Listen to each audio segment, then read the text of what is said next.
শুধু মুর্শিদ ধরলে হবে না, মুর্শিদের রূপে রূপায়িত হওয়ার চেষ্টা করেন, মুর্শিদের গুণে গুণায়িত হওয়ার চেষ্টা করেন, মুর্শিদের আখলাকে আখলাকবান হওয়ার চেষ্টা করেন। সফল তখনই হবেন যখন আপনি মুর্শিদের রঙে রাঙায়িত হবেন। আর যদি মুর্শিদের রঙে রাঙায়িত হতে না পারেন, আপনার আসা যাওয়া হবে, হয়তো কিছু উপকারও হবে, কিন্তু সেটা আপনার কিয়ামতের ময়দানের জন্য যথেষ্ট হবে। মুর্শিদ বলে দিবেন, তুই তো আমার কথা মানিস না, আমি বলেছি হালাল খাও, নামাজ, আল্লাহ আল্লাহ, সব সমস্যা আল হারামের একটা দানা মুখে দিয়ে ঢুকলে আগামী 40 দিনের ইবাদত, রিয়াজত, নামাজ, তেলাওয়াত আল্লাহর দরবারে কবুল হবে। হালাল এত বড় একটা জিনিস, খেয়াল রাখবেন, আল্লাহর হক মাপ আছে কিন্তু বান্দার হক মাপ নাই। এইজন্য বান্দাকে কখনো কষ্ট দিবেন না, পারলে একটু সহ্য করে নিবেন। আল্লাহ যদি ক্ষমা করতে পারে, আমাদের মতো গুনাহগারদেরকে ক্ষমা করে কে? আপনার ছোট ভাই ভুল করছে, আপনিও তাকে কি করে দেন? ক্ষমা করে দেন। ভুল হয়েছে আপনার বোনের, বুঝে নাই, বড় কথা বলছে, আপনি তাকে কি করে দেন? ক্ষমা করে দেন। দেখবেন এটা হচ্ছে আল্লাহর সিফত, আপনার ভিতরে আল্লাহ দিচ্ছে। আল্লাহর ওলির দরবার হলো এক একটি মেশকাম্বর, বেলায়েতের মেশকাম্বরের খজিনা। তুমি ক্রয় বিক্রয় করতে পারো আর না পারো, নিজেকে অর্পণ করতে পারো আর না পারো, অন্তত সেখান থেকে বেলায়েতের খুশবু হলো পাওয়া। জোরে বলেন না, যাই কি চাই না? তাহলে এই খুশবু আমরা পেতে চাই কি চাই না? এই খুশবু পেলে আমরা কি বেজার না খুশি? আরো জোরে বলেন না, বেজার না খুশি? এই জন্য আমাদেরকে আমার আল্লাহ হুকুম করেন, ওয়াবতাগু ইলাইহি ওয়াসিলাত, যেখানে সেখানে তোমরা যাবে না, আমি আল্লাহকে পাওয়ার জন্য তোমরা ওসিলা তালাশ করো। এই ওসিলার মধ্যে অন্যতম হলো আম্বিয়া আলাইহিস সালাম, এবং নবী নবুয়তের দরজা যখন আমার আল্লাহ বদ্ধ করে দিলেন, আর কোন নবী আসবে না, এরপর থেকে বেলায়েতের যুগ শুরু হলো। কিয়ামত পর্যন্ত এই আল্লাহর ওলিরা হবে আমাদের জন্য ওসিলা। সুবহানাল্লাহ বলেন না? অনেকে বলেন হুজুর ওসিলার মধ্যে কি কোনো উপকার আছে? আমি বলি বাবা, এটা বোঝার জন্য বেশি জ্ঞান খরচ করার দরকার নাই। বাজারের মধ্যে ডিম পাওয়া যায় কি যায় না? ইন্ডিয়ান মার্কেট আছে, আন্ডা মার্কেট, নাম কি মার্কেট? আন্ডা মানে কি? আবার আউট ডিস্ট্রিক্ট আন্ডা বোধ কেউ নসিনে কি সিনে দেয়? ডিম সিনে দেয়। এখন এই ডিম বা আন্ডা মার্কেট, যাই হোক, এই ডিম বা যেটাই বলেন, এই ডিমটা যখন ভাঙি, সেখানের ভিতর কি থাকে? একটা কুসুম থাকে, আর কতগুলা লেয়াই থাকে, বা সাদা অংশ যেগুলা লোটের মতো থাকে। আচ্ছা বলেন তো, এই ডিম থেকে যখন একটা ডিমের 10টা ডিমের উপর যখন একটা মুরগি তা দেয়, 21 দিন পরে ওই ডিমের মধ্যে কুসুম আর লেয়াই থাকে না, বাচ্চা জন্ম হয়? জোরে বলেন না, কি হয়? এই যে একটা মুরগি যার বুকের নিচে 15টা ডিম দিলা, এখানে কোনো প্রাণ ছিল না, ছিল কতগুলা কুসুম আর লিয়াই। যখন এটার উপর যখন একটা মুরগি 21 দিন, 18 দিন, 20 দিন তা দিল, তা দেওয়ার পরে কুসুম পরিবর্তন হয়ে গেল, লিয়াই পরিবর্তন হয়ে সেখানে একটা প্রাণ সঞ্চার হলো, নিষ্প্রাণের মধ্যে প্রাণ এসে গেল ওই তা দেওয়ার কারণে। আচ্ছা বলেন তো, মুরগি যদি তা না দেয়, এই ডিমটাকে যদি 21 দিন বাইরে ফেলে রাখি, এই ডিমের থেকে বাচ্চা বের হবে না বল হয়ে গন্ধ বের হবে? জোরে বলেন না, কি বের হবে? এটা বুঝার জন্য বেশি জ্ঞানের দরকার নাই। ঘরে যদি মুরগি পালেন, মুরগির দিকে তাকাইলেও বুঝা যায় ওলি আল্লাহর পাওয়ার কি। মুরগির বুকের নিচে 15টা ডিম রাখলো, একবার কি তুমি চিন্তা করলা না এই ডিমের ভিতর থেকে বাচ্চা কিভাবে হলো? কুসুমটা থেকে, লিয়াই থেকে একটা প্রাণ সঞ্চার কিভাবে হলো? আমার আল্লাহ বুঝাচ্ছেন, আমি আল্লাহ চাইলে পারি, করে দিতে পারি, সেখানে প্রাণ সঞ্চার করতে পারি। আল্লাহ কেন করলা? বলে মায়ের বুকের মধ্যে একটা তাপ আছে, মায়ের একটা সোহবত আছে, মুরগির বুকের একটা তাপ আছে, সোহবতের মধ্যে যখন ডিমটাকে রাখলো, সেখান থেকে বাচ্চা ফুটে বের হলো। ঠিক তদ্রুপভাবে তুমি তোমার মরা কলবটাকে নিয়া গাউসুল আজম মাইজভান্ডারির দরবারে যাও, মরা কলবটাকে নিয়া মাওলায়ে রহমানের দরবারে যাও, মরা কলবটাকে নিয়া খাজা বাবার দরবারে যাও, মরা কলবটাকে নিয়া গাউসে পাকের দরবারে যাও, মরা কলবটাকে নিয়া মদিনা ওয়ালার দরবারে যাও, সুহবতের মধ্যে থাকো। দেখবা একদিন, 2 দিন, 3 দিন, 41 দিন সুহবত নেওয়ার দেরি, তোমার মরা কলব জিন্দা হতে দেরি নাই। নেই, বড় করে বলেন না সুবহানাল্লাহ। আল্লাহু আকবার। ইয়া রাসূলুল্লাহ, ইয়া গাউসুল আযম, জিন্দাবাদ জিন্দাবাদ জিন্দাবাদ জিন্দাবাদ, ঠিক কি না? তাহলে একটা মুরগির তাপ ডিমের হালত পরিবর্তন করে দেয়। কামেল মুর্শিদের নেক নজর একজন মানুষের অন্তর পরিবর্তন করে দেয়। যদি ভিতরটা পরিবর্তন না হয়, উপরে যত ফেয়ার এন্ড লাভলি মাখেন, আপনার এই সৌন্দর্য আমার আল্লাহর কাছে 2 পয়সার কোনো মূল্য। ডোনাল্ড ট্রাম্প দেখতে বহুত সুন্দর নয়, চেহারা এনে বেরে দবদেবে নয়, তো দবদেবে বলে কি বেরে কি জান্নাত দিব না? লাইতে লাইতে করে দিব রে জাহান্নামত খানা। হয়তো চেহারা সুন্দর হইলে কি হইব, কিন্তু খাম তো কি ন? জোরে বলে না, কাজ তো সুন্দর। এই জন্য আমার আল্লাহ বলেন, তুমি তোমার অন্তরটাকে যদি পরিবর্তন করতে চাও, এই জন্য তুমি ওলি আল্লাহর দরবারে যাও, আলেমের কাছে যাবা, শরীয়তের জ্ঞান অর্জন করবা, আল্লাহর ওলির কাছে যাবা, তরিকতের জ্ঞান অর্জন করবা।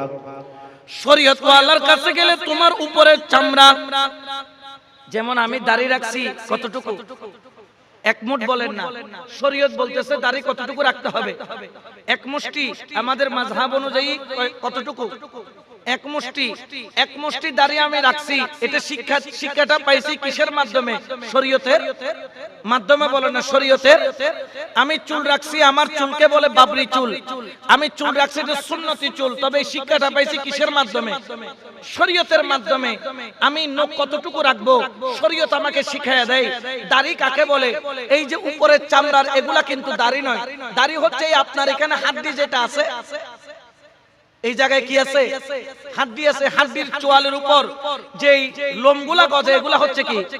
এই জন্য আর মুরব্বি কি করি বলি, চোয়ালের গিল রাখি আর গিম বেকি ফেলাই দিয়ে কিভাবে সংরক্ষণ করব দাড়িটাকে, এটার ফয়সালা শরীয়ত আমাকে শিক্ষা দিচ্ছে, শরীয়ত আমাকে জানিয়ে দিচ্ছে।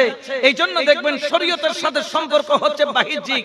আপনি কোন পা দিয়ে ঘর থেকে বের হবেন, কোন পা দিয়ে ঢুকবেন, মসজিদে ঢুকলে ডান পা, বাথরুমে ঢুকলে বাম পা, মসজিদ থেকে বের হলে বাম পা, আর বাথরুম থেকে বের হলে ডান পা।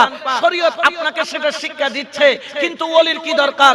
ইনাদের ফাংশন এই উপর বডির সাথে নয়, ইনাদের ফাংশন হচ্ছে আপনার ভিতরে বাম দুধের 2 আঙ্গুল নিচে যে কলব আছে, ওই কলবের সাথে। খেয়াল রাখবেন, নামাজ পড়তেছেন, ইবাদত করতেছেন, শরীয়ত লাগবে, আপনার তরিকত লাগবে। শরীয়ত দিয়ে শুধু নামাজ হয় না, সাথে তরিকতেরও দরকার হয়। শরীয়ত দিয়ে রুকু সিজদা করলেন, আপনার নামাজ হবে না যদি মনের মধ্যে থাকে অবু কা 3000 টিকে নোয়া জুতা ইদে কি দিদি মাত্র সরাইয়ে হন লইজার গুন্নি মন পরিতে কি দি জুতার বাক্স এলে বল নামাজি আছে না নাই? এলে নামাজি अवेलेबल হন, এলে নামাজি বহুত কে এনে সিজদা যাবার আগে পাঞ্জাবিরে কি করে এঙ্গরে টানে, যদি মার দিয়ে বাজ দিয়ে দে, বাজ কি যায় বাঙ্গি যাইলে নামাজি সংখ্যা কমনে বেশি নামাতেও আছে না নাই? কি ইতার মনিয়ে কি খরর ভিতরে না আল্লাহর ভিতরে?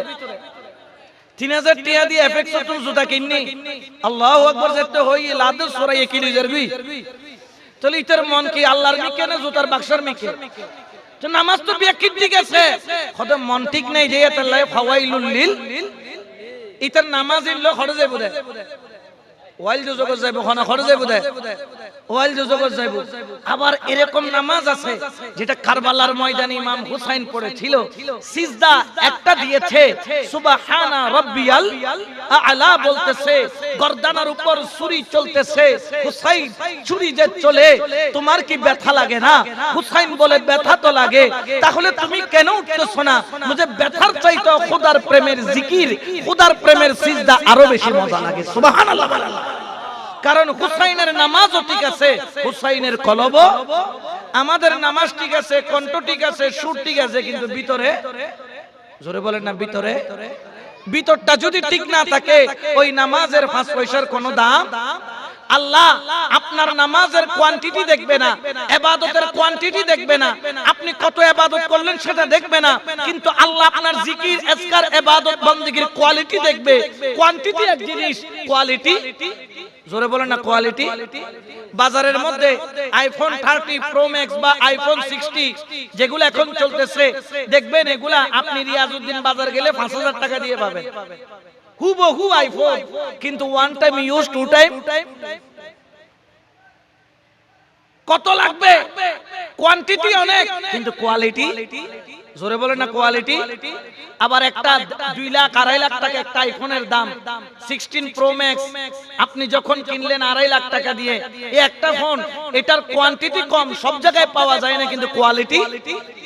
এই আপনার ইবাদত কোয়ান্টিটি থেকে যদি কোয়ালিটিতে নিতে চান, বুঝছেন আপনি? কোয়ান্টিটি মানে কি? আপনি নামাজ পড়লেন, দোয়ানোর হিসাব করতে লাগো, নামাজ পড়তে লাগো, জুতার হিসাব করতে লাগো, নামাজ পড়তে লাগো, অবুক সাত দোয়ানোর কেশত্ব কি না আমারই ইতে নামাজ ফরজ দে, নামাজে কি আল্লাহর ক্যাশ বাক্স না ইতের ক্যাশ বাক্স? কার ক্যাশ বাক্স? নিজের ক্যাশ বাক্স তো আল্লাহ হইনি, নিজের ক্যাশ বাক্স মনিয়ে রাখি, নামাজ পড়লে নামাজ হইব না, ওয়া নবুঝে কোন হবে। তাহলে তার নামাজের কোয়ান্টিটি আছে, কিন্তু কোয়ালিটি আল্লাহ কোয়ান্টিটি দেখবে না কিয়ামতের ময়দানে। এই জন্য কিয়ামতের ময়দানে সওয়াব গণা হবে না, সওয়াব কি হবে? মাপা হবে। ভালো করে বুঝবেন, সেখানে একটা কি আছে? পাল্লা আছে, মিজান। মিজানের মধ্যে কি গণা হয়? পাল্লার মধ্যে কি গণা হয়? সল কি গনে গনে দেন না মেপে মেপে দেন? গণা এক জিনিস, মাপা তো গণবেন। আপনার পাশে দেখবেন যে কোটি কোটি রাকাত নামাজ পড়ছে, কিন্তু ইতের নামাজই নাকি দে ফুলান নান, কি নান? ফুলান নান। আবার বহুত আছে ইমাম হুসাইনের লুগ্গু ছইতে দিয়ে দে, ইয়ে নামাজি না বুঝল লোয়ার নান। এক বস্তা ফোলা তুলি দিলে আর এক টুরা লোয়া তুলি দিলে, লোয়ার ওজন বেশি না ফোলার ওজন বেশি? কার ওজন বেশি? এই জন্য আল্লাহ বলতেছেন খেয়াল রাখবেন, কোয়ান্টিটি আর কোয়ালিটি দুইটার মধ্যে পার্থক্য আছে। কোয়ান্টিটির জন্য বিদ্যার দরকার নাই, হুজুরের কাছে গিয়ে নামাজ পড়ার তরতিব শিখে নেবেন, আপনি কোয়ান্টিটি পেয়ে যাবেন। কিন্তু আপনি যদি কোয়ালিটি চান, তাহলে ইমাম হুসাইনের কারবালার ময়দানে যেই সিজদা দিয়েছিলেন, ওই সিজদার রাত যদি বুঝতে হয়, ওই হুসাইনের আওলাদের কদমে যেতে হবে। বড় করে বলো সুবহানাল্লাহ। তখন আপনার নামাজ হবে কোয়ালিটি ফুল, আপনার প্রতিটা সিজদা হবে কেমন? আপনি যখন আল্লাহু আকবার বলে দাঁড়ালেন, আপনি তখন মসজিদে নয়, আপনি আল্লাহর সামনে দাঁড়ালেন। আপনি যখন রুকু করলেন, আপনি তখন রুকু করে কোথায়? বলে আল্লাহর সামনে রুকু করলেন। আপনি যখন সিজদা দিলেন কোথায়? হুজুর আমি দিয়েছি টাইলসের উপর, হুজুর আমি দিয়েছি কার্পেটের উপর, হুজুর আমি দিয়েছি মাটির উপর, হুজুর আমি দিয়েছি জায়নামাজের উপর। কিন্তু আমার দয়াল নবী বলে না না, এটা হচ্ছে কোয়ান্টিটি ওয়ালা নামাজ, কিন্তু কোয়ালিটির নামাজটা কেমন হয়?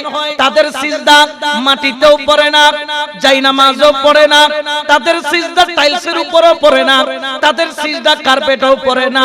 কোথায় পড়ে? আমার নবী বলে, ও আমার উম্মত, তোমার ওই সিজদাটা যাইয়া আমার খোদার কুদরতি কদমের উপর যাইয়া পড়ে। সুবহানাল্লাহ বলেন। তাহলে কোয়ান্টিটি আর কোয়ালিটির মধ্যে পার্থক্য আছে না নাই? কিয়ামতের ময়দানে কোয়ান্টিটি ওয়ালারা বেজে যাবে, কিন্তু কোয়ালিটি ওয়ালারা, জোরে বলেন না, কি হয়ে যাবে? এই জন্য তো শায়ের কি বলেন জানেন? এই নিদানে তুমি বিনে দোহাই দিব কার, হায়রে এই নিদানে তুমি বিনে দোহাই দিব কার, আমার গৌসে মাঝে ভান্ডার। সুবহানাল্লাহ বলেন না। কারণ ওনাদের কদমে যারা গিয়েছেন তারা কোয়ালিটি ফুল হয়েছে। মুফতি আজম আমিনুল হক ফরহাদাবাদী তিনি কোয়ালিটি ফুল হয়েছেন, আব্দুল সালাম বুসপুরি কোয়ালিটি ফুল হয়েছেন, আব্দুল গনি কাঞ্চনপুরি কোয়ালিটি ফুল হয়েছেন, আমিরুজ্জামা কোয়ালিটি ফুল হয়েছেন, আমার ওসির রহমান ফারুকি হারবাঙ্গিরি কোয়ালিটি ফুল হয়েছেন, ঈসাপুরি রহমাতুল্লাহ আলাইহি কোয়ালিটি ফুল হয়েছেন, হযরত সৈয়দ আহমদ হোসেন মজবান্ডারি কোয়ালিটি ফুল হয়েছেন। কারণ তারা কোয়ান্টিটি অর্জন করতে যায় নাই, কোয়ালিটি অর্জন করতে গিয়েছেন। যখন কোয়ালিটি হয়ে গেল তখন তার কাছে সিজদার মজা বেড়ে গেল। ইমামে হুসাইন সিজদার মধ্যে যখন গেলেন, সুবহানা রাব্বিয়াল আ'লা বলেন, এই দিকে গর্দানের উপর তলোয়ার চলে, ওই দিকে জিকিরে চলে। যত জোরে তলোয়ার চলে তত জোরে জোরে মাওলার নামের জিকির চলে। হুসাইন, তোমার কি ব্যথা লাগে না? হুসাইন বলে, ব্যথা লাগে, কিন্তু মাওলার জিকির আরো ভালো লাগে, কারণ আমি কোয়ালিটি ওয়ালা। আমার হুসাইনের চামড়া কাটলো, সুবহানা রাব্বিয়াল আ'লা আরো বড় হলো। হুসাইনের গর্দানার গোশত কাটলো, সুবহানা রাব্বিয়াল আ'লা আরো বড় হলো। হুসাইনের রক্ত মুবারক কাটে, রক্ত ফিনকিনি দিয়া পড়ে, সুবহানা রাব্বিয়াল আ'লা আরো জোরে হলো। হুসাইনের গর্দানার হাড় কাটলো, সুবহানা রাব্বিয়াল আওয়াজ আরো বড় হলো। হুসাইনের গর্দানা থেকে মাথা মুবারক আলাদা হয়ে গেল, দেখা যায় কাটা মাথাও এখনো জিকির করছে, সুবহানা রাব্বিয়াল আ'লা। সুবহানাল্লাহ বলেন না? তাহলে কোয়ালিটি আর কোয়ান্টিটির মধ্যে পার্থক্য আছে না নাই? আরো জোরে বলেন না, আছে না নাই? তো আমরা কি কোয়ান্টিটি চাই না কোয়ালিটি চাই? যদি কোয়ালিটি চান, ওয়াকুনু মাআস সাদিকিন। কোয়ান্টিটির জন্য সাদিকিন দরকার নাই। কোয়ান্টিটির জন্য আর আসি, আর কাছে আইবে, আর হইম দে, উজু বানাইবে, এঙ্গরিবে, রুকু যাইবে, এঙ্গরি ভরিবে, সূরা এঙ্গরি ভরিবে, অঙ্গরি ভরিবে, শিখাই দিম, তুইও ভরিবে লাইও। তুই মনে করছিস দবুক তুই ফারো গিয়ে কই, তুই এখনো ফারোই না ফারো। তোমার ইন্দি ঠিক আছে, কিন্তু ইন্দি জোরে বলেন না কলবের দিকে। কারণ আমার নবী কি বলেন, আলা ইন্না ফিল জাসাদে মুদগাতান ইজা সালুহাত সালুহাল জাসাদু কুল্লুহু ওয়া ইজাল ফাসাদাত ফাসাদাল জাসাদু কুল্লুহু আলা ওয়াহিয়াল কলবু। তোমার শরীরে এক টুকরা গোশত আছে, গোশতের টুকরা ঠিক হলে, পরিষ্কার হলে, পৌত পবিত্র হলে তোমার আপ টু বটম ঠিক আছে। তোমার গোশতের টুকরা যদি ময়লা হয়, উপরে যতই ঠিকঠাক থাকুক না কেন, কোনো কাজ হবে? জোরে বলেন না হবে? ওই গোশতের টুকরার নাম কি? আমার নবী বলেন, আলা ওয়াহিয়াল কলবু। এই গোশতের টুকরার নাম হলো কলব। আর এই কলবটাকে ঠিক করার জন্য তাবিবুল কলব, কলবের ডাক্তার আছে। আপনি যেরকম টিভি নষ্ট হলে আপনি টিভির দোকানে যান ঠিক করার জন্য, গাড়ি নষ্ট হলে গ্যারেজে যান, শরীর অসুস্থ হলে ডাক্তারের কাছে যান, বিল্ডিং বানাইলে প্রকৌশলীর কাছে যান, ফতোয়ার প্রয়োজন হলে আলেমের কাছে যান। আর কলব তাকে ঠিক করতে হলে গাউসুল আজম মাইজবান্ডারির দরবারে যান। বড় করে বলেন না সুবহানাল্লাহ। এইজন্য আমার আব্বা হুজুর কেবলা একটা কালাম লিখেছেন, ওরে খোদা পাইবার আশাজার, হায়রে মাওলা পাইবার আশাজার, ও তোর আশকের ডুরি বন্ধ যাইয়া গৌসে মাইজবান্ডার, ও তোর প্রেমের ডুরি বন্ধ যাইয়া মাওলা মাইজবান্ডার। সুবহানাল্লাহ। কারণ এটা হচ্ছে আল্লাহ পাওয়ার জায়গা, এটা হচ্ছে আল্লাহকে চিনার জায়গা, এটা হচ্ছে আল্লাহকে বোঝার জায়গা, এটা হচ্ছে আল্লাহকে ধারণ করার জায়গা। এই জন্য বাবাজান তিনি কালামের মধ্যে লেখেন, দেখো তোমরা মাইজবান্ডারে যাই, হায়রে নৈরূপের কাদের গনি বসে প্রেমে খেলায়। সুবহানাল্লাহ। বলে তুমি যে আল্লাহকে খুঁজতেছো, তুমি মাইজবান্ডারে যাইয়া দেখো, সে আল্লাহ সেখানে ওলি আল্লাহর ভিতরে প্রেম খেলতেছে। সুবহানাল্লাহ। এই জন্য আল্লামা জালালউদ্দিন রুমি কি বলেন, কেউ যদি খোদার মজলিসে বসতে চাও, উনশিন দর হুজুরে আউলিয়া, তাড়াতাড়ি কামেল পীরের দরবারে যাও, কামেল মুর্শিদের দরবারে যাও। কারণ কামেল পীরের দরবার হলো আল্লাহ প্রাপ্তির স্থান। বড় করে বলেন না সুবহানাল্লাহ। ওই তারা যারা গাটি লই লই দূরের জোয়ানতন বুড়ো গিয়ে গই খালাদারি কি গি সাদা গি এঙ্গরে একটু দে এনে গি মসইদে তো সিল্লে দে, সিল্লে রে সিল্লে মারা দে। হাক্কু বয়স হতে আল্লাহ দিলে 78, কতদিন হতে আল্লাহ দিলে 50 বছর ওও তো মারি দি কিল্লে হতে খোদারে ভাই বেলাই হাক্কু পাইও না। হাক্কু হদে এখনো বারান্দাত আতাই দি এখনো তোয়াইরে ইতে এখনো বারান্দাত বইবে কি করত দে এখন যে হাক্কুইবে তৈল মাছ নদে তুই এর আতাই আতাই ধরিবে ইবারে ফাইবারও কিছু জায়গা ওমা এখন আছে না নাই ইবারে ফাইবার লাই বলি জেন্ডিলে নিজের সাইবার লাই বলি আয়না লাগে ইবারে ফাইবার লাই বলি একটা আয়না লাগে নিজ চেহারা নিজে আরা দিন পরে এনে এনে করলে দেখা কথা ন বুঝন ফাল্লার আজ যদি আরা দিন হয় আমি সৈয়দ আহমদুল্লাহ কোথায় আজ চেহারায় দেখি নেওয়া কিন্তু দেখা যায় না যায় যাইবেলে কি লাগে আয়না লাগে এতাল্লাই খোদার নূরুর ঝলকিয়ান ফাইবাল্লাই একখান আয়না লাগে খোদা আয়নাই এন খন্ডে খোদা আয়নাই হযরত গাউসুল আযম মাইজ ভান্ডারীর দরবার সুবহানাল্লাহ আরো জোরে বলেন আল্লাহু আকবার ইয়া রাসূলুল্লাহ গাউসুল আযম জিন্দাবাদ জিন্দাবাদ জিন্দাবাদ এই জন্য আমার আব্বা হুজুর কেবলা লিখতেছেন হরে ভক্তি ভাবে থাকিও সদাই হাইরে থাকিও সদাই দিদারমি সাইয়া দিবেন চোখের ইশারায় সুবহানাল্লাহ তুমি সব সময় মৌকার অপেক্ষায় থাকো খেয়াল রাখবেন আকাশে চাঁদ আছে কিন্তু আকাশের চাঁদ সব সময় ক্লিয়ার দেখা যায় পূর্ণিমা একটা শব্দ আছে না তুমিও তোমার মুর্শিদের পূর্ণিমার অপেক্ষা করো মুর্শিদের যেই দিন পূর্ণিমা আসবে এগুলো আশেক বুঝে আমাবস্যাও আছে পূর্ণিমাও আছে নদীতে সব সময় জাল মারলে কি পাওয়া যায় না মাথা নাওয়া আর সুরে দেখতে আর বাড়ির ডাকতে খালাস বহুত টাপট কই চাই এর দাঁড়িয়ে খানা বাদ আর কিছু নফাই কিন্তু কতজন মাছ ধরে তো কতজন মানুষ আছে অমাইটা আরো দিন বল না নামে আধা ঘন্টা নামিয়ে রে সাইকি করি বিলি হইতো ওরা তুই চাইলে মানুষ আয় আলেম মানুষ আয় আরো দিন বল টাপ্পো টাপ্পো এর এর দাঁড়িয়ে খানা বাদে কিছু না ভাই তুই গোটা সাই পুরি বেলে ইউজ এ তো মাছ কেন ভালি খদ্দ হুজুর আরো দিন বল টাপ বইলে কি বানো যায় তোই কত মাছ ফাইবের কিছু জো আছে কি আছে তাহা দিবে কি কত জোয়ার এবং বাড়া জোয়ার যে তোই জোয়ারের ঘরে কি হয় বাড়া হয় এই জোয়ার এবং বাড়ার ওই বের মাঝখানে অত জোয়ারের বাড়া হইতে ফানিবে আধা ঘন্টালে কি হয় স্থির থাকে হতে একটা মাছে খেলা খায় গাছাতুন বাইরে কি হয় খোদা আইয়ে খেলতে খেলতে মাছে কোনো রে আইয়ে বুঝিলাম দাও খোদা আর দিন টাপ বইলে কি ফানো যায়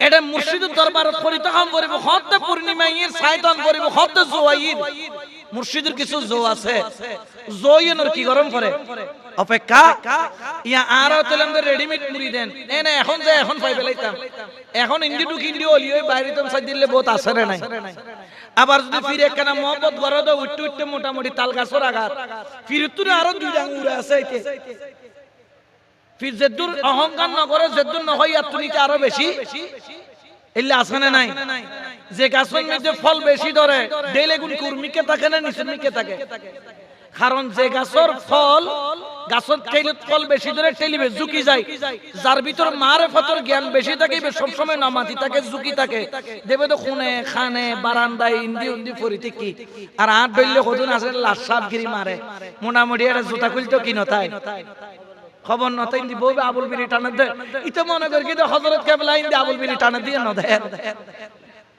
আর বহুত কেউ দেখা যাচ্ছে বোয়ালখালী তুনাইয়ের বরিশালত তুনাইয়ের জুতাইনে তুই খুলি চলে এসে মাইজ বল না ইতে আইসিও যেন দিলেই তে ফাইও আর আরা খাসে তাইরে কিছু ন ভাই এতাল্লা হয় দে কি হয় দে গরর গরু গাঁড়ার কের এলে কতন আছে রে নাই আছে নিয়ামত না ফেরকা কারণ ফাইবের মতো যে যোগ্যতা দরকার সেই যোগ্যতা আমার মধ্যে এইজন্য বলতেছেন হায়রে ভক্তি ভাবে থাকিও সদাই দিদার মিশাইয়া দিবেন চোখের ইশারায় এলমে বাতেন খুলিয়া যায় হায়রে এলমে বাতেন খুলিয়া যায় দেখবি রে তুই একে আকার এশকের ডুরি বান্ধ যাইয়া গৌসে মাঝে ভান্ডার বলে ওরে মুর্শিদি মিনতি করি হায়রে মিনতি করি হায়রে প্রেম দানে চরণ তলে নিও একে করি সুবহানাল্লাহ। আমার মুর্শিদ কেবলা বলে ওরে মাওলা মিনতি করি হায়রে মিনতি করি প্রেম দানে চরণ তলে নিও একে করি আমি তোমার হও আমারি আমি তোমার তুমি হও আমারি দয়া যদি হয় তোমার এশকের ডুরি বান্ধ যাইয়া গৌসে মাঝে ভান্ডার সুবহানাল্লাহ। এগুলা এই কালামগুলা আমাদেরকে লিখে দিয়েছেন যাতে এগুলো হচ্ছে বীজগণিতের সূত্র। বীজগণিতের কি বীজগণিত আপনি যদি সমাধান করতে চান বীজগণিতের সূত্র যতদিন জানবেন না এই অঙ্কের সমাধান ততদিন পাবেন না। এগুলা আমাদেরকে লিখে সূত্র জানিয়ে দিচ্ছেন কিভাবে কোন জিনিস কোন নিয়ামত অর্জন করতে হয়। দেখা গেল হযরত কেবলার সামনে কোরমা পোলাও দিল, কারোটা নিল না। ওই বুড়ি হতিন মরিচুর মরিচ বত্তা না মরিচুর সান্নি আর বাতাসা মরিচ আনিয়ে প্রেম দিয়ে আনি দিয়ে দে হযরত কেবলা কোরমা পোলাও না হয় উঠের বাতাসা মরিচুর কি খার সান্নি খার হনা ওয়া কি খার দে আর হযরত রহত বাজান কোরমা পোলাও আইনি দেই কি নখাইতে লাগবে দিন এক নসাইতে লাগবে খদ কোরমা পোলাওর ভিতর যেতিন প্রেম নাই এই সান্নির ভিতরে বাতাসা মরিচুর সান্নির ভিতরে তিন কি আছে ইতে বানাইতে প্রেম দি বানাই দে। মুর্শিদের দরবার যাতে বাতাসা মরিচ দিয়ে প্রেম দিয়ে সান্নি দিল মুর্শিদিয়ান কবুল করিব, ফোলাও কোরমা দিলে কবুল গইতনো যদি ভিতরে কি না থাকে মোহাব্বত না থাকে, ঠিক কি না? এতাল্লাই তো করে আলা লা ঈমানান লিমান লা মুহাব্বত লা, যার ভিতরে প্রেম নাই তার কাছে ঈমানও, কারণ ঈমানের মূল পাওয়ার ঈমানের অক্সিজেন হল দি প্রেম। প্রেম ছাড়া ঈমান চলে, পেট্রোল ছাড়া গাড়ি চলে না। ইয়া হদুনা যদি মোটরসাইকেল তো কি করে দে এদিন নে দেখি দি এক লসিল হমত আস্তওয়ান বন্দি মোটরসাইকেল ওই হতিন এড়ে হতিন অটো রিকশা নাই অটো টানা দি কি সাইকেল মোটরসাইকেল তো কেন যে রশি একটা লম্বা করে দিই ও ফিসাবে বায়াত দিলে গরাই এলে লসি একখান দি দিয়ে খদা আর লসি এন ধরিবে জনপতি আরা পৌঁছাই দিম তোমারে জনপতি কিন্তু কুড়িটিয়া দন ভরিব খটিয়া ইটা খদা টেলিভিশন তোর কুড়িটিয়া দন কি আছে বহুত ভালো আছে যদি একজন দুইজনের লালগাড়ির ডাব্বর নাম এলে লসি মুবারক ধরে কি দি এডে লসি মুবারক উগর বিজু উগর বিজু অটো কোম্পানি চলার লসি ধরে ধরে বিয়াকন চলার খদে পেট্রোল পাম্প পর্যন্ত যাইতে লইল ও মা জায়গারে দেখে দে ইবে তো কিয়ামতের সবর আগে দে এডে জেলাইনদের কিবে দে কিয়ামতে কবরা বড় কিয়ামত, ঠিক কি না? যেরকম তেল ছাড়া আপনার গাড়ি চলবে না, প্রেম ছাড়া ঈমানও। এই জন্য বলছেন আলা লা ঈমানান লিমান লা মুহাব্বাত লা, যার অন্তরে প্রেম নাই তার কাছে ঈমান। আর প্রেম এমন একটা জিনিস কোদালা পাহাড় থেকে প্রেমের সুরে ডাক দিয়েছে 42 মাইল দূর থেকে গৌসুল আজম মাইজভান্ডারীর দয়ার হাত বাড়িয়ে দিয়েছে। এটা সবার জন্য বাড়ায় না, প্রেমিকের জন্য বাড়ায়। হযরত কেবলায়ে দু আলমের গোলাম আমিরুজ্জামাকে খেজুর গাছের কাঁটার উপর জাপ দিতে বলেছেন, উনিও বিনা স্বার্থে জাপ দিয়েছে। একটা কাঁটা তো ঢুকে নাই, কিন্তু পাঞ্জাবির বা কাপড়ের একটা সুতার মধ্যে খেজুরের কাঁটা একটু আঁকড়ে ধরেছে। হযরত কেবলা কমবক্ত বলে খেজুর কাঁটাকে এমন দৌড়ানি দৌড়াইছে মাইজভান্ডার দরবার শরীফের ভিতরে ব্যাগ গাছ উড়ে, কিন্তু খেজুর গাছ এটাও প্রেম। আর গোলাম জাপ দিতাম হইতে কেডা দেই জাপ দিই কেডা খদা কিতা মার হাম তো ফুরই দন খদি বার গোলাম না খদা তাআলা তো খর একখানা বাজাই উস্কা আশিক কষ্ট পেলে মাসুক সহ্য করতে পারে না, আর মাসুকের প্রেমে আশিক দেওয়া সুবহানাল্লাহ। এই জন্য তো আল্লাহু আকবার ইয়া গাউসুল মারহাবা মারহাবা মারহাবা মারহাবা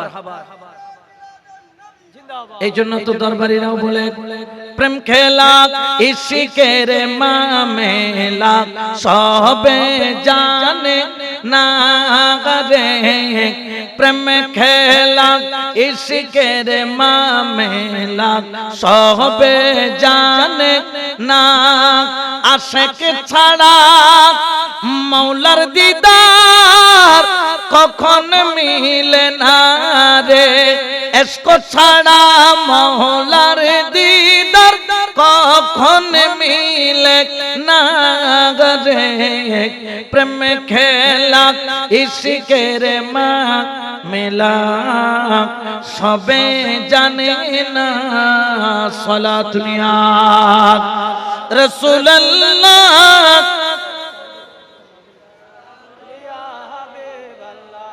আবার প্রেমটা যেরকম খুশবুদার পুষ্পের মতো আবার প্রেমটা একটা তলোয়ারের মতো ধারালো মজবুত রাসূল করিম সাল্লাল্লাহু আলাইহি ওয়াসাল্লাম হযরত ফারুক আযমকে বলছেন ওমর যেই দিন তুমি মারা যাবা ওই দিন কবরের মধ্যে মালাকানে দুইজন ফেরেশতা আসবে মাটি ফেটে যেরকম মাটির মধ্যে খরা পড়ে গেলে মাটি ফেটে যায় ওরকম মাটি ভেদ করে বিজলির মতো আওয়াজ করতে করতে দুইজন ফেরেশতা আসবে এই কথা বলার দেরি হযরত ওমর থরথর করে কাঁপতেছে হু করে কেঁদে দিয়েছেন ওই কথা শুনে বললেন যাদের চোখগুলা হবে নীল নীল আরেক রায়াতের মধ্যে আছে আগুনের মতো লাল দাঁতগুলা হবে গরুর শিংয়ের মতো চুলগুলা হবে কুচকুচে কালো বড় ভয়ঙ্কর যখন কথা বলে মনে হয় যেন আসমানের বিজলি চমকাচ্ছে ঠাড়ার যখন পড়ে সাহসীরাও ভয় পেয়ে যায় যাদের কথাগুলা হবে ঠাড়ারের মতো বিজলির আওয়াজের মতো ও ওমর সে যখন কবরে আসবে তখন তুমি কি করবা হযরত ওমরের মতো সাহসী ব্যক্তি হু হু করে কেঁদে দিয়ে রাসূলের সামনে কথা বলতে পারে না কিছুক্ষণ পরে আমার নবী বললেন ওমর কথা বলছো না কেন আমার নবীর নূরানী চেহারার দিকে তাকাইয়া হযরত ওমর বললেন রাসূল গো এটার উত্তর দেওয়ার আগে একটা প্রশ্নের উত্তর আপনার কাছে জানতে চাই আমার নবী বলেন বলো দয়াল নবীকে হযরত ওমর বললেন ও দয়াল নবী গো কামলিওয়ালা নবী গো রহমাতুল লিল আলামিন গো আমি আপনার কাছে জানতে চাই এই দুনিয়ার হায়াতে জিন্দেগিতে আপনি ওমরকে যেই রকম ভালোবাসেন ওই ভালোবাসা কবরের মধ্যে গেলেও থাকবে কিনা জানতে চাই আমার রাসূলে পাক মুস্কি হেসে বললেন ওমর এটা এমন এক ভালোবাসা যেটা দুনিয়াতেও থাকবে যেটা কবরেও থাকবে যেটা হাসরেও থাকবে এতক্ষণ হযরত ওমর ছোট বাচ্চার মতো কান্না করছিল এখন আর কান্না করে না চোখের পানি মুছে তলোয়ারটা বের করে ফেলল তলোয়ারটা বের করে বললেন ইয়া রাসূলুল্লাহ যদি কবরের মধ্যে আপনার ভালোবাসা আমি ওমরের সাথে থাকে আসতে দেন ওই দুই ফেরেশতাকে চুল যত লম্বা হোক দাঁত যত ভয়ঙ্কর হোক কথা যত কর্কশ হোক চোখগুলো আগুনের মতো হোক আমি ওমর এই তলোয়ার দিয়ে মোকাবেলা করব কারণ আমার নবীর প্রেম আমি ওমরের সাথে শুধু দুনিয়াতে নয় কবরেও আছে বড় করে বলেন সুবহান আল্লাহু আকবার ইয়া রাসূলুল্লাহ মারহাবা মারহাবা জিন্দাবাদ জিন্দাবাদ ঠিক কি না কারণ এই প্রেমটা শুধু পুষ্পের মতো খুশবুদার না এটা তলোয়ারের মতো ধারালো হযরত ওমর ফারুক যখন ইন্তেকাল করলেন ওনার সন্তান কিন্তু কথাগুলা বলার সময় সেখানে ছিল হযরত ওমর ফারুকের সন্তান হযরত আব্দুল্লাহ তিনি স্বপ্ন যোগে ইন্তেকালের পরে হযরত ওমর ফারুক রাদিয়াল্লাহু তাআলা ওনার সাথে সাক্ষাৎ হলো স্বপ্ন যোগে তখন জিজ্ঞেস করলেন আব্বা জান ইন্তেকালের পরে আপনি কেমন আছেন বললেন বাবা আল্লাহ আমাকে এত মর্যাদা দান করেছেন কবরে যেটা আমি কল্পনাও করতে পারি না তখন উনি বললেন ও আমার আব্বা জান হযরত ওমর, আমি জানতে চাই ওই যে রাসূল পাক বলেছিল মালাকানে দুইজন ফেরেশতার কথা, ওই ফেরেশতা কি কবরে আসছিল কিনা? বললেন হ্যাঁ। প্রশ্ন করার কথা ছিল, করছিল কিনা? বললেন হ্যাঁ।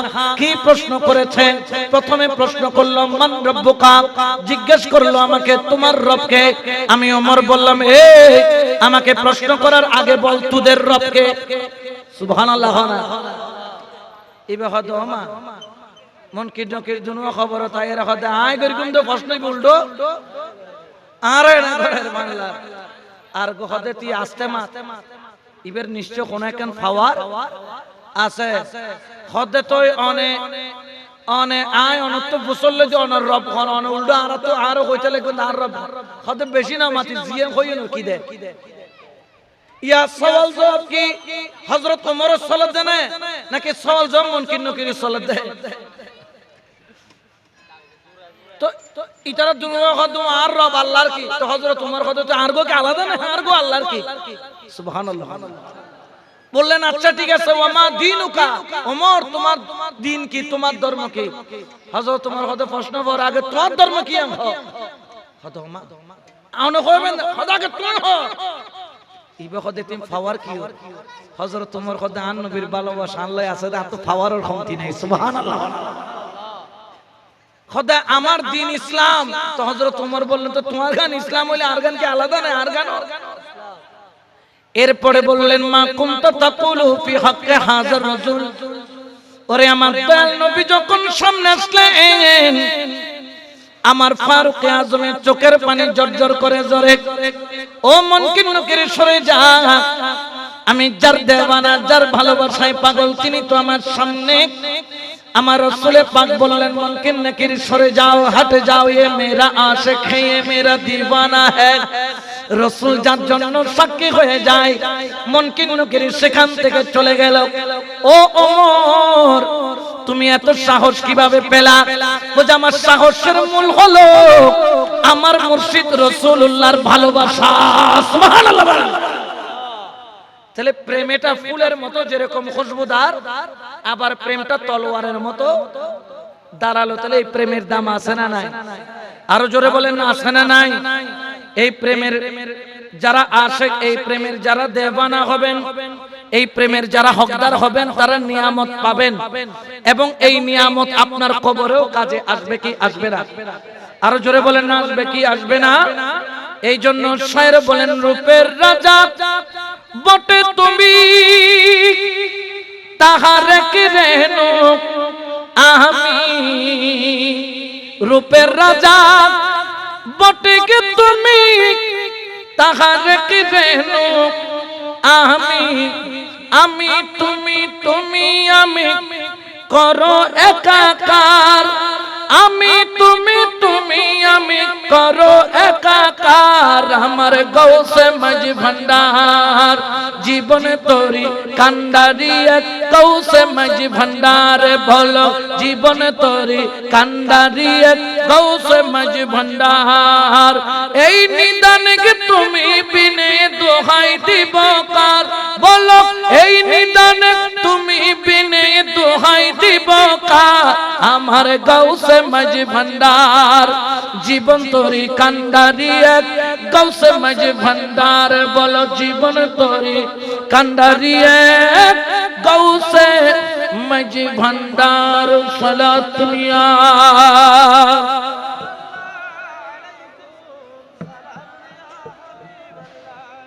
ঠিক কি না? তাহলে এই প্রেম থাকলে লাভ আছে না নাই? জোরে বলেন না আছে না নাই?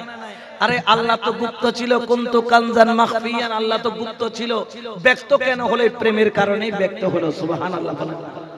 এই জন্য দেখবেন তরিকাপন্থী যারা, তাদের দয়া বেশি, মহান অনুভবতা বেশি, ক্ষমা করার ক্ষমতাও বেশি। এটা সবার কাছে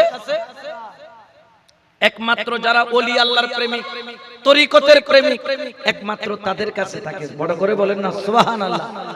খেয়াল রাখবেন যারা মুর্শিদ পেয়েছেন, যারা ওলিয়ে কামেল পেয়েছেন, আপনারা ভাগ্যবান। কারণ আপনি যে মুর্শিদ বা পীর ধরেছেন, আমার আল্লাহ বলছেন দুনিয়ার সমস্ত ক্ষমতা তাদের কাছে আছে, শুধু দুইটা জিনিস নাই আল্লাহর ওলির কাছে, সব জিনিস আছে, শুধু কয়টা নাই? দুইটা। সেটা কি? আলা ইন্না আউলিয়াল্লাহি লা খাউফুন আলাইহিম ওয়ালা হুম ইয়াহজানুন। আল্লাহু আকবার বলেন। এদের কাছে দুইটা জিনিস, একটা হচ্ছে ভয়, একটা হচ্ছে চিন্তা। আল্লাহ বলছেন নিশ্চয় খবরদার আমার ওলির সাথে বেয়াদবি করেন, নিশ্চয় যারা আমার ওলি তাদের কোনো খৌফ নাই, তাদের কোনো ভয়। ইয়া মাজার ভাঙ্গি দিয়ে দেয় হদুন আল্লাহর ওলি ডরে কি বাংলা জোর হনা। ইলেকশনের আগে তো বাজে 180 নি তারা ভাত দেয়। দেখা যায় ইলেকশনের টাইমে উল্টি গিয়ে গই ইক্কের গান ইক্কে গিয়ে গই খাদা আল্লাহর ওলি কেউ না ডরায়। কারণ খন্নু না আইলে ভালো হবে না, আল্লাহ ওয়ালা কল জানে না জানে। লাখো আল্লাহর ওলিদের সব জিনিস আছে, দুইটা জিনিস নাই, সেটা আল্লাহ বলছেন একটা হচ্ছে খৌফ ভয় নাই, আর একটা হচ্ছে চিন্তা নাই। এটা ডর নাই দিলে কেউ আছে রে আত্মনো ডর আছে। আমি মাঝে মাঝে মাহফিল হইলে যদি হয়তো মুখ জায়গা আওয়াজ এটা যাইতাম না জায়গা কি ন বালা ন এটা কিলার ডর ছাড়া কোনো মানুষ আছে না? তারেক রহমানের তো কি আছে গোতই পারে গই গই ইবিকার চিন্তা আছে নি বড় ডর আছে কোনা আছে না নাই? পৃথিবীর চিন্তা ছাড়া কোনো মানুষ আছে না? ডর এবং চিন্তা পৃথিবীর প্রত্যেক মানুষের তো আছে। আর তুমি ডর এবং চিন্তা আছে, কিন্তু বাকি জিনিস আর আল্লাহ হতে ও বলি তোমার কোন ডর আর চিন্তা নাই, কিন্তু বাকি বিয়াকিন আছে। আল্লাহর ওলিদের ডর এবং ভয় নাই, চিন্তা নাই। কিসের ডর? দুনিয়া কি দিল না দিল, কি বললো না বললো। আমরা হাদিয়া নিয়ে যখন যাই অনেকের তো আবার চোখে সুর লাগে। মাওলা হুজুর কি বলেন, আশেকরা নাচতে নাচতে ডোল বাজিয়ে তারা আদবের সাথে প্রেমের সাথে তারা হাদিয়া নিয়ে আসবে, কে কি বললো সেটা দেখার দরকার নাই। মানুষ আসতেছে কি বললো, এতিন ডরাইবারও টাইম নাই, এতিন চিন্তা করিবারও টাইম নাই। এখন ডরার চিন্তা সবার আছে, কিন্তু আল্লাহ বলেন ওলি তোমার ডরও নাই, তোমার চিন্তাও। হযরত মনসুর হাল্লাজের নাম শুনেছেন? নাম শুনেছেন? মনসুর হাল্লাজ। মনসুর হাল্লাজকে আনাল হক বলার কারণে উনাকে প্রতিদিন 2000 করে চাবুক মারতো, বেত মারতো। উনি বেত মারতো, ওনার কোনো খবর। উনি আনাল হক কোন আনাল হক কোন। এরপরে যত বাদশা উজির আছে উনাকে জেলখানায় পাঠাইলো। জেল যে জেলখানার মধ্যে পাঠায় সব জেলখানার কয়েদি উনার মুরিদ হয়ে যায়। এখন বাদশা হদ দিবে রে ফাটাই গেল তো কি করি বেলায় এটাও তো খামদের দিয়ে এটাও চলে বেকুনি বলে আনাল হক পাঠিয়ে গিয়ে এবারে বলে তো নানিয়ারে বলেন মেরির নিচে সুন্দুক করি সুন্দুক ওই 71 সালের মধ্যে কত মরিচ্ছে ন করে মানছে আন মুরবে কল চিনিব অত যত পাকিস্তানে কল বোম মারতো মানছে হলে ঢুকতো মেরির তলে এবারে আর বোয়ালখালী কত মরিচ্ছে মানে গাঁত কুচ্চু আর কি মরিচ্ছে হইতো না গাঁত করে বই দেখতো যাতে বোম ফেললে উঠি যায় গই ভিতরে কোনো খবর ইবেল্লা বলে মরিচ্ছে কুজি হাল্লাই মনসুর হাল্লা জল্লাই গর্ত করে ওইখানে শুধু একটা ঢোকার রাস্তা রেখে ওনাকে গলায় বেড়ি, দুই হাতে বেড়ি, দুই পায়ে বেড়ি, ওই বেড়ি নিয়ে এক রাত্রে তিনি প্রতিদিন 2000 রাকাত করে নফল নামাজ পড়তেন। তো মন্ত্রী এসে বললেন হুজুর আপনার সব ঠিক আছে, কিন্তু এই আনাল হক কথাটা আপনাকে এত কষ্ট করে যে বেঁধে রাখছি আমাদেরও কষ্ট লাগে, আপনি কথাটা বলা ছেড়ে দেন। তখন মনসুর হেল্লাস মুস্কি হেসে বললেন তুমি বেঁধে রাখো নাই, আল্লাহ বলেছেন বিদায় আমি এখানে আছি। ও যে আপনাকে যে মাটির তলে রাখছি এখান থেকে বাঁচানোর কেউ আছে, নেওয়ার কেউ আছে। তখন মনসুর হেল্লাস দেরি করে নাই, একটু বেলায়েতের নজর দিয়ে যখন হাতের জিনজিরের দিকে তাকালো, হাতের জিনজির গুলা মোমের মতো গলে গেল, গলার জিনজির মোমের মতো গলে গেল, পায়ের জিনজির মোমের মতো গলে গেল, কোমরের জিনজির মোমের মতো গলে গেল। মাটির ভিতর থেকে একটা নজর দিল, মাটির নিচ দিয়ে ছিদ্র হয়ে প্রাসাদ ছিদ্র হয়ে নদীর ওই পারে পর্যন্ত রাস্তা হয়ে গেল। বড় করে বলে সুবহানাল্লাহ। মনসুর হেল্লাস বললেন আমি কি এখন চলে যেতে পারি? বলছে হুজুর চলে যাওয়া তো কোনো বিষয়, কারণ রাস্তা ক্লিয়ার, জিনজির খোলা। বুঝে আমি যাব না, কারণ আমি এখানে যে আছি এটা হুকুম কার? আল্লাহ। এরপরে শরীয়তের মুফতি মাওলানারা সবাই মিলা উনারে হাত পা চারোটা কাটার নির্দেশ দিল। হাত যখন কাটে, পা যখন কাটতে জল্লাদ আসলো, উনি আনাল হক্কুন আনাল হক্কুন আনাল হক্কুন বলতেছে। হাত যখন কাটে উনার কোনো খবরও নাই, ব্যথাও নাই, যেন কেউ উনাকে নিষ্টিশিয়া করেছে। হাত আরেকটা কাটলো, কোনো খবর নাই। পা কাটলো, খবর নাই। এরপরে যখন মাথা কাটলো, দেখে কাটা মাথা জমিনে না পড়ে উপরে বেশে উঠে বলে আনাল হক্কুন, বড় করে বলেন না সুবহানাল্লাহ। এদের কোনো খৌফ আছে? আল্লাহর ওলিদের কোনো খৌফ আছে? আপনারা হয়তোবা দিল্লি জামে মসজিদ নাম শুনেন নাই? ওখানে দিল্লির শাহী জামে মসজিদের সিঁড়ির নিচে একটা মাজার আছে।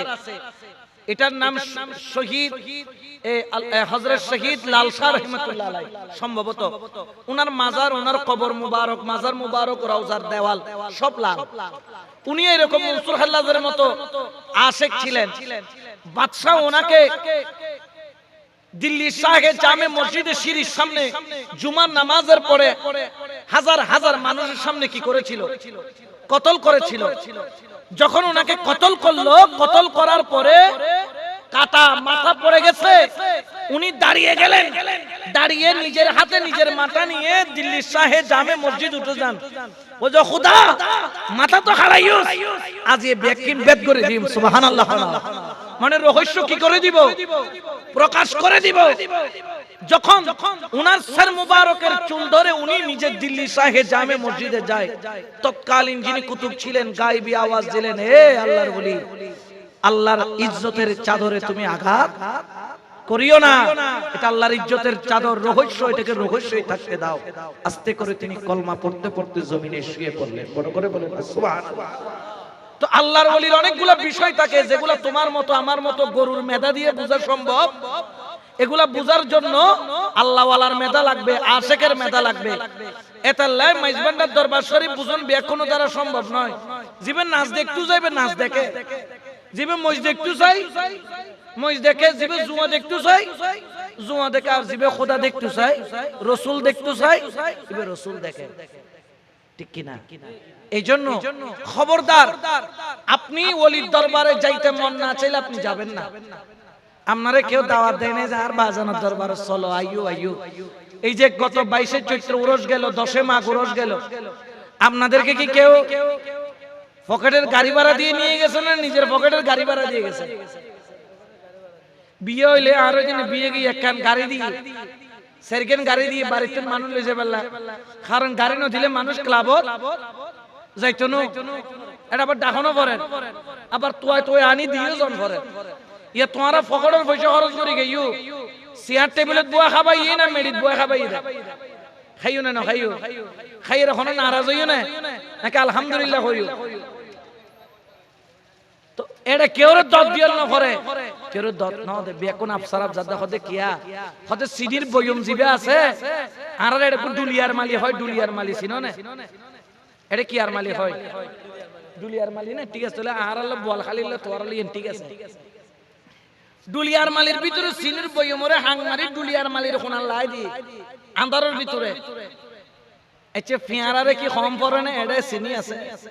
ফিয়ার আস্তে আস্তে ডুলিয়ার মালির আন্দারের ভিতর যাইরে হাঁ করে খুঁদি ফেঁসে ফেঁসে ফেঁসে ফেঁসে যাইরে অদ অদ কিউ ডাব্বো কিলোটা তুরতে এটা দন্ন দি ডুলিয়ার মালির ভিতরে লুকালে কি দেখো না হতে যেটা চিনি আছে আর ফিয়ারারে কি দন্ন করে আর অটোমেটিক আই যায়। তো যেটা বেলায়েত আছে, যে জায়গায় বেলায়েত আছে ওই জায়গায় কাউকে দাওয়াত দিতে হয় না, অটোমেটিক সেখানে মানুষ যায়। কারণ এটা বন্দার দেওয়া এলান নয়, ডাক বন্দার দেওয়া নয়, এটা ডাক আল্লাহর দেওয়া। দেখেন ইব্রাহিম খলিলুল্লাহ কাবা বানাইছেন জঙ্গলের ভিতরে। আল্লাহ বলতেছেন ইব্রাহিম সবাইকে ডাকো। ইব্রাহিম আলাইহিস সালাম বলতে খোদা এটা জল, এটা মানুষ নাই, জল না, এটা জল আর জল হারডি কুমাই। আল্লাহ হদ ইব্রাহিম ডাকন নাম তোমার দায়িত্ব, আনাই দন্নান আর দায়িত্ব। ফারতরি ডাক দিয়ানো দেরি, মার ফেডর ফুয়া এখনো দুনিয়া নোয়াই। পাঁচ মাসে ফুয়া ফেডতুন হদে লাব্বাইক আল্লাহুম্মা লাব্বাইক হইরে ডাক মাইছে সুবহানাল্লাহ। আর আব্রাহা বাদশাহ একখান কাবা বানাইল, সূরা নহ পড়ো আলাম তারা কাইফা ফাআলা রাব্বুকা বিআসহাবিল ফিল সূরা ফিল নহ পড়ো না কাবা বেংতে সিদি কিলে ই তো একখান কাবা বানাই এমনত এডে ডল ভিড়ে ভিড়ে ডট দিয়ে এখানে আসলে খানা ফ্রি এখানে আসলে শরবত ফ্রি এখানে আসলে টাকা খাওয়া ফ্রি এখানে আসলে 5 স্টার হোটেলের খাবার এখানে আইসা যদি আসো এখানে আমি পরশের মধ্যে জমিনের মধ্যে যদি স্বর্ণ আর রূপার পাত স্বর্ণ আর রূপার পাত এই আমি যে কাবা বানাইছি এটার পাশে দেওয়াল আছে আপনার সিরিয়া থেকে সর্বাধুনিক বেলজিয়াম পাথর আর এই কাবা যেটা বানাইছি মনি মুক্তা দিয়ে বানাইছি শুধু এখানে আইসবা তাওয়াফ করিবা খাওয়া ফ্রি টাকা ফ্রি আবার যাবার সময় কি আছে ফুলুস কারণ ফুলুস ছাড়া তো বেকোনে দেখে দে তো দত দিওনের বাদ দিয়ে কেউ উগ্গত বলা খারাপ লাগি তো দাই যাই যাইরে বলে আচ্ছা তোর আছে খানা খাই খানা খায় লে তো 3টা বাজে উড়ি এ আব্রাহা বাদশা যে কাবা বানাই ইয়ানোর মোটামুটি সারিমিকে সারাইতে মানে ফুরুত ফুরুত খাই আর ফুরুত সারিয়ে পরে সতিয়া নাচ বানালে তো 3টা বাজে হদ আব্রাহা তোর কাবারা ঠিক করে দিগে বেন্নে বজর তাই দেখে দে বাসলে কি করে নজর টিকা নজর আব্রাহা হদ আজি কাবা ভাই বেলি তো বাঙ্গিত পাইছে না আল্লাহ তয়রান আবাবিল যাকে যাকে কি ফাটাই ফাকি ফাটাই এন ভাবে মাজি ওই ড্রোন আবিষ্কার আজিয়ে ন ড্রোন আবিষ্কার ইয়েন আন নবী দুনিয়া তাইবে 2 মাস আগে আল্লাহ ড্রোন আবিষ্কার করে দেখাই দি ফাকির মুকুন মধ্যে সোনা বুটন নান দানা 2 ফাত দুয়া দানা লইয়ের উড়ি উড়ি আই যেতে মারের হতে যার মাথার তরকি হেলমেট সিরি মাথা দি টুকি নদী বাইরে গোড়ার বসিতে গোড়ার ফিডি দুটো কি খাড়া দি বাইরে মেরি তলে গললে গই শুধু গললেই তো লগে লগে মোমন নান কি গলি গই হদে কিয়া হদি বলতে পারমাণবিক অস্ত্র তোরা বানাও দাজি আয় খোদা আগে বানাই মারিয়ে দদি এটা লাইরা রে তুমি শিখি মারা দে খামই আর শুননি লাস্ট করো তো ডোনাল্ড ট্রাম্পের বলে ফোন ছাড়া দে ইতো খরো আর গুণ মানেরো তো যাই হোক দেখেন কাবা ইব্রাহিম খলিলুল্লাহ বানাইছেন কাবা আব্রাহা বাদশা বানাইছেন পার্থক্য কি ইব্রাহিম বানাইছেন আল্লাহর হুকুমে আর আব্রাহা বানাইছে তার মনের খেয়ালে যেখানে আল্লাহর হুকুম তাকে জঙ্গল থেকেও ডাক মারলেও সেখানে লক্ষ লক্ষ মানুষ এসে যায় আর যদি বান্দার খাখিসাতের জন্য হয় সেখানে স্বর্ণের পাত বিছায়া দিলেও সেখানে কেউ পায়খানা প্রস্রাব করতেও যাবে না ওরে গাধার দল মাইজবান্ডার চিনো নাই এটাও ডাক এসেছে আল্লাহর তরফ থেকে আল্লাহ বলছেন জিবরাইল অমুক জায়গায় সৈয়দ আহমেদুল্লাহ নামের একজন আশিক আমাকে ভালোবেসেছে এতদিন সে আমার প্রেমে পড়েছে জিবরাইল এখন তো আমি তার প্রেমে পড়ে গেছি সেও আমাকে ভালোবাসে আমিও তাকে ভালোবাসি জিবরাইল আমি আল্লাহ হুকুম করছি তুমিও তাকে ভালোবাসো যখন জিবরাইল ফেরেশতাদের মাঝে এসে বলে সৈয়দ আহমেদুল্লাহ মাইজভান্ডারী উনাকে আল্লাহ ভালোবাসে আমি জিবরাইল ভালোবাসি ও ফেরেশতা তোমরাও ভালোবাসো ফেরেশতা কি করে বাংলার জমিনে নয় বিশ্বের জমিনে আনাচে কানাচে ঘরে ঘরে যাইয়া বলো ওরা এ আব্দুল্লাহ আল্লাহর বান্দা গুমজাত দানে সৈয়দ আহমেদুল্লাহ মাইজভান্ডারী যাকে আল্লাহ ভালোবাসে জিবরাইল ভালোবাসে ফেরেশতাকুল ভালোবাসে আল্লাহ আমাদেরকে পাঠিয়েছেন তোমরাও সৈয়দ আহমেদুল্লাহ মাইজভান্ডারীকে ভালোবাসো বড় করে বলেন না সুবহানাল্লাহ বাজায় দিছে কে আল্লাহ এত লেড়ে দর দিয়ার নহরে ফকটের পয়সা খরচ করি মহিষুক বলে এর কি করে দিয়ে আর গুনে এত করে সাহায্য করে দন আর মাসুদ দন আর মাদ্রাসা হাসত বাজে দাও রোজ নাই দি পয়সা নাই দিতে না মাইজভান্ডারলে যেতে হই পুরো বাইরে যার হদে কিয়া হদাটা 5 কোটি টাকা লাভ হইতে তো 5 লাখ টাকা দিয়ে দের কি তোমার সমস্যা কি দিলে আর টিয়া দি তুই কে তো জলো এলে বহুত আছে না নাই আরো জোরে বলেন না আছে না নাই এইজন্য শায়েরে বলেন মাইজভান্ডারে উঠেছে তো হিদের নিশান মাইজভান্ডারে উঠেছে তো হিদের নিশান ঘুমাইও না মায়ের ঘুমে আখেরে জামানা আখেরি জামানা আরে খিদমতে হইলে দাখিল এলমেলুটন হবে হাসিল। আরে দোস্ত দুশমন সমান হবে, কিসের ভাবনা? দোস্ত দুশমন সমান হবে, কিসের ভাবনা? ঘুমায়ো না মায়ের ঘুমে, আখেরে জামানা, আখেরি জামানা। সুবহানাল্লাহ। এই জন্য হাজারানি মজলিস, খবরদার, আপনারা যাইতে মন না চাইলে যাবেন না, অনা না চাইলে মাইজ ভান্ডারের খানা বাঁচে যাবে। বাংলার হ্যাঁ মুজগরু কমে যাইব না, কমেন না বারাত দেয় মানুষ, কমেন না বারাত দেয়, আসে কমেন না বারাত দেয়, বাইতে তাইব। হ্যাঁ, যেটা সমুদ্র আছে, সমুদ্র বহুত কিছু জারি করে, জিয়ে তোমার দিলে টোয়াই, টোয়া চিনো না? ফোর হয় দেরকে গুরো গুরো টোয়া নাই, টোয়াই কুত্ত মরাও জারি না পারে, কিন্তু সাগরে বড় বড় হাতি মরা, গরু মরা, সল মরা, বিয়া কোন সাগরে কি করি ফেলাই, অজম করি ফেলাই। সাগরের পানি কি নয় নাফা নয়, কিন্তু তোমার টোয়ান মৃত্যু কুত্ত মূল্য বিলে বলল পানি কি হয়ে যায়, নাফাক হয়ে যায়। তাহলে তুই টোয়া সাগরের তুলনা করলে চলতো না। গৌসুল আজম মাইজ ভান্ডারীর দরবার, খাজা বাবার দরবার, গৌসে পাকর দরবার, রাসূলুল্লাহর দরবার, এদের সাগরের বললে সুবহানাল্লাহ। এই জন্য আপনাদের খেদমতে আরজ রাখবো, আজকের মাহফিলের শিক্ষা, আমরা ওলি আল্লাহর কদম ছাড়ব, জোরে বলেন না ছাড়ব। এই জন্য খেয়াল রাখবেন, যে যার কদম ধরেছেন, রহমান মাওলার কদম ধরেন, হযরত কেবলার কদম ধরেন, মাওলা হুজুরের কদম ধরেন, শাহিন শাহ বাবাজানের কদম ধরেন, মুজিব বাবার কদম ধরেন, মুইন বাবার কদম ধরেন, শফি বাবার কদম ধরেন, যেটা ধরেছেন শক্ত করে ধরেন। কারণ আপনার মুর্শিদ ছাড়া আপনাকে তরিকতের রাস্তা অন্য কেউ দেখাবে? আপনি আপনার মুর্শিদকে অনুসরণ করে চলুন। মুর্শিদ যেভাবে চলে আপনিও সেভাবে। আপনার মুর্শিদ নামাজ পড়ে কিনা? আপনিও পড়েন। আপনার মুর্শিদ সুন্নতি লেবাস পড়ে কিনা? আপনিও পড়েন। আপনার মুর্শিদ হালাল খায় না হারাম খায়? জোরে বলেন না।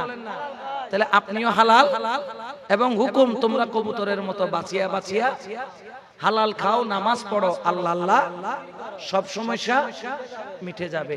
আপনার মুর্শিদের মুখে যদি সুন্নতি দাড়ি থাকে, আপনিও সুন্নতি দাড়ি রাখেন। আপনার মুর্শিদ সব সময় টুপি দিয়ে চলে, আপনিও টুপি দিয়ে চলেন। আপনার মুর্শিদ সুন্নতি লেবাস পরে, আপনিও সুন্নতি লেবাস পরেন। আপনার মুর্শিদ হজ করে, আপনিও হজ করেন। আপনার মুর্শিদ মানবতার কল্যাণে খেদমত করে, আপনিও মানবতার কল্যাণে খেদমত করুন। আপনার মুর্শিদ জীবনে কোনোদিন মা বাবার সাথে বিয়াদবি করে নাই, আপনিও মা বাবার সাথে বিয়াদবি করবেন না। আপনার মুর্শিদ কখনো কারো উপর জুলুম করে নাই, আপনিও জুলুম করবেন না। আপনার মুর্শিদ কখনো কারো মন ভাঙে নাই, আপনিও কারো মন ভাঙবেন না। শুধু মুর্শিদ ধরলে হবে না, মুর্শিদের রূপে রূপায়িত হওয়ার চেষ্টা করেন, মুর্শিদের গুণে গুণায়িত হওয়ার চেষ্টা করেন, মুর্শিদের আখলাকে আখলাকবান হওয়ার চেষ্টা করেন। সফল তখনই হবেন যখন আপনি মুর্শিদের রঙে রাঙায়িত হবেন। আর যদি মুর্শিদের রঙে রাঙায়িত হতে না পারেন, আপনার আসা যাওয়া হবে, হয়তো কিছু উপকারও হবে, কিন্তু সেটা আপনার কিয়ামতের ময়দানের জন্য যথেষ্ট হবে। মুর্শিদ বলে দিবেন, তুই তো আমার কথা মানিস না, আমি বলেছি হালাল খাও, নামাজ, আল্লাহ আল্লাহ, সব সমস্যা আলাল খাইও না, খদ না বাজ ব্রেক ব্যাংকর এক ট্যাঙ্ক দিয়ে দি, ব্রেক ব্যাংকর এক ট্যাঙ্ক দিয়ে দি, গ্রামীণ ব্যাংক দুই ব্যাংক দিতে দিতে জীবন কি কি কি তো তো মুর্শিদের হতাই নই না নয়, তো মুর্শিদ হতে হালাল খাও। কারণ এই হারাম যখন খাবেন, হারামের একটা দানা মুখে দিয়ে ঢুকলে আগামী 40 দিনের ইবাদত, রিয়াজত, নামাজ, তেলাওয়াত আল্লাহর দরবারে কবুল হবে। হালাল এত বড় একটা জিনিস। আবার বোধ কেউ আছে নামাজও ঠিক মতো পড়ে, আল্লাহরও ঠিক মতো ডাকে, কিন্তু বাইরের জায়গা বাইরে নদে, বইনুর জায়গা বইনুরে নদে, এইতে সবল মিকে দেয়, দুর্বল লরে কি করিলে কি, এগুলা করা যাবে? খেয়াল রাখবেন, আল্লাহর হক মাপ আছে, কিন্তু বন্দার হক মাপ নাই। এই জন্য বন্দাকে কখনো কষ্ট দিবেন না, পারলে একটু সহ্য করে নিবেন। আল্লাহ যদি ক্ষমা করতে পারে, আমাদের মতো গুনাহগারদেরকে ক্ষমা করে কে? আপনার ছোট ভাই ভুল করছে, আপনিও তাকে কি করে দেন? ক্ষমা করে দেন। ভুল হয়েছে আপনার বোনের, বুঝে নাই, বড় কথা বলছে, আপনি তাকে কি করে দেন? ক্ষমা করে দেন। দেখবেন এটা হচ্ছে আল্লাহর সিফত, আপনার ভিতরে আল্লাহ দিচ্ছে। এই জন্য হাজিরানে মজলিস, আসুন এই সমাজটাকে পরিবর্তন করতে গেলে আমাদেরকে অবশ্যই ওলি আল্লাহর ছায়ার নিচে যেতে হবে। পৃথিবীতে যত ওলি আছে দেখবেন ওনাদের কাছে ভালো গুণ পাওয়া যায়, খারাপ গুণ। আর খারাপ গুণ থাকলে সেটা কখনো ওলি হতে পারে। হযরত কেবলার কখনো শুনেছেন যে বাবা ভান্ডারী হযরত কেবলা ইনারা কখনো আপনাদেরকে বা কোনো ওসিয়ত করতে তোমরা নামাজ পড়িও না, রোজা রাখিও না, জিকির করিও না, হজ করিও না বলতে শুনেছেন? তারা জীবনে কোনোদিন তাহাজ্জুদের নামাজও কি করে নাই। হযরত কেবলা তো মায়ের গর্ভ থেকে বলি, ওনার আম্মা জানকে যখন বাবা ভান্ডারী কেবলা পেটে আসছে তখন ওনার আম্মাকে বলছে তুমি তো পিরানে পীর কা মা হো, তুমি তো পিরানে পীরের মা, এরকম বলেছেন মায়ের পেট থেকে বলি বাবা ভান্ডারী কেবলা। কিন্তু তারপরেও ছাত্র বয়সে তিনি ক্লাস করে এসে হযরত কেবলার দরবারে এক পায়ে কি থাকতেন? কেন ওনার কি, উনি তো মায়ের গর্ভ থেকে বলি দাঁড়ায় থাকতেছেন কেন? এটা আমাদেরকে শিক্ষা দিচ্ছেন। আমি মায়ের গর্ভ থেকে ওলি হওয়ার পরেও আমার মুর্শিদের দরবারকে আমি কি করতেছি? শ্রদ্ধা, আদব, ভক্তি, তাজিম করতেছি। তো আমি আর আপনি কে? এই জন্য হাজরানে মজলিস, আজকের ইন্তেজাম সফল হবে তখন যদি আমার এই 2-4টি কথার মধ্যে কিছু কথা আপনার অন্তরে রাখেন। আর যদি না রাখেন, আর আইন নানো বৃথা, অনারারে হন নানো বৃথা।